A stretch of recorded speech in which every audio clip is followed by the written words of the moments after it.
Nikiwa anagonga mlango. Tukatoka, vipi? Baba nani anaharisha na kutapika. Nilifanya sababu kutafuta jamaa bodaboda nyumba ya pili.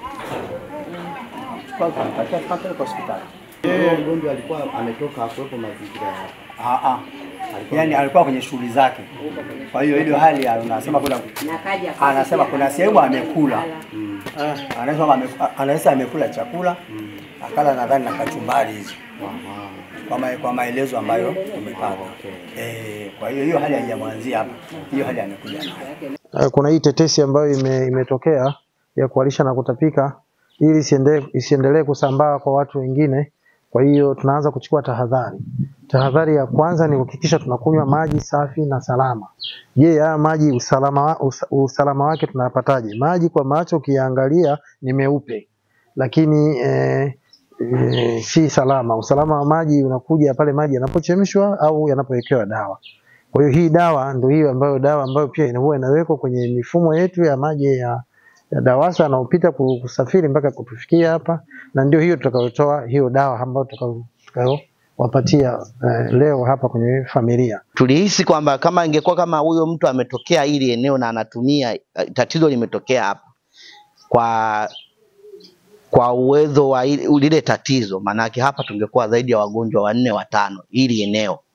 Lakini kwa sababu kwa historia alionayo ni kwamba hakutokea hapa, yeye ametoka huko amekuja hapa. Sasa sisi tunachofanya inabidi tuwape dawa kwa yale maji ambao mmeyakinga, labda wakati mnambeba, mgonjwa mmefanyeje, tutawapeni dawa ambazo mtaweka kwenye maji ya kwenu haya ambayo mmeyakinga kwa sasa hivi. Sawa? Kwa ajili ya kusababisha kufanya kama kuna vijidudu vyovyote tuhakikishe kwamba vimekuwa eliminated. Sawa, tumeelewana? Yaani maji yote ambayo yaliopo sasa hivi. Lengo ni nini? Kwamba kama tatizo lingetokea katika sosi ya maji yetu hapa, nategemea hata mtoto sasa hivi angekuwa anapata shida. Naelewa. Kwa sasa ni kwamba ni kitu ambacho kimehamishwa kutoka sehemu moja mpaka sehemu nyingine. Na katika kumhudumia mgonjwa, uwezo kujua, unaweza kumshika bahati mbaya au ukawa bahati mbaya umenani sehemu. Sasa ili kuwaweka salama zaidi, tutatakiwa kuwapa dawa kwa ajili ya kama yani kwa sababu hatujaona, lakini lazima tuwape prevention. Hiyo tutawagawia hizi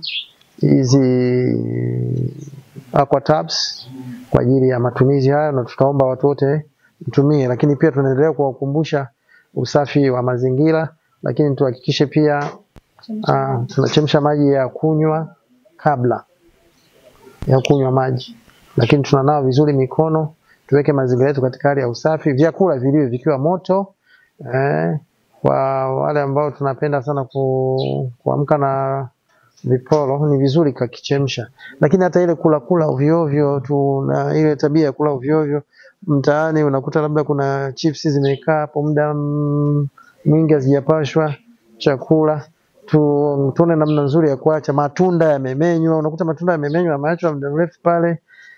Tuepuke hizo tabia za kula ovyo ovyo. Lakini tahadhari nyingine ambayo tunatakiwa tukumbuke pia ni kunawa mikono. Kunawa mikono kila wakati kwa maji tiririka na sabuni. Hasa kabla ya kula na unapotoka chooni. Na wakati mwingine mikono inapokuwa tu imechafuka, basi kumbuka kunawa maji, lakini kwa maji tiririka na sabuni. Lakini chakula pia nacho kiliwe kikiwa moto. Chakula kikiwa moto, wanasema afya ya chakula kikiwa moto. Lakini tuepuke pia kuacha vyakula wazi, maanake nzi wanakuwa wanatoka sehemu mbalimbali wanakuja kuchezea chakula. Lakini ili pia tuepuke uwepo wa nzi kuzagaa kwenye maeneo yetu, tunatakiwa tutunze mazingira yetu, tuhakikishe mazingira yetu yanakuwa katika hali ya usafi. Tusiache takataka wazi, tusitupe ovyo takataka, tuhakikishe takataka zinahifadhiwa vizuri na zinawekwa kwenye pipa la takataka ambalo ndani mnatanguliza mfuko ule bin liner, zinafungwa vizuri kusubiri gari la takataka. Kwa hiyo mimi naomba tu kama mlivyopewa dawa, basi mtumie dawa kwa maji mlioweka stock, basi itakuwa vizuri. Na matenki hayo mnayasafisha. Saa nyingine sisi tunachukua watu wa maabara tunaenda kupima kule, inaonekana maji machafu ya DAWASA. Kumbe ni matenki hamjasafisha. Yamekaa kule ndani kumekaa wadudu. Tunapoenda kupima tunaona wameota. Kumbe saa nyingine yale matenki yanakuja fanya nini? Hajasafishwa. Hata ndoo pia.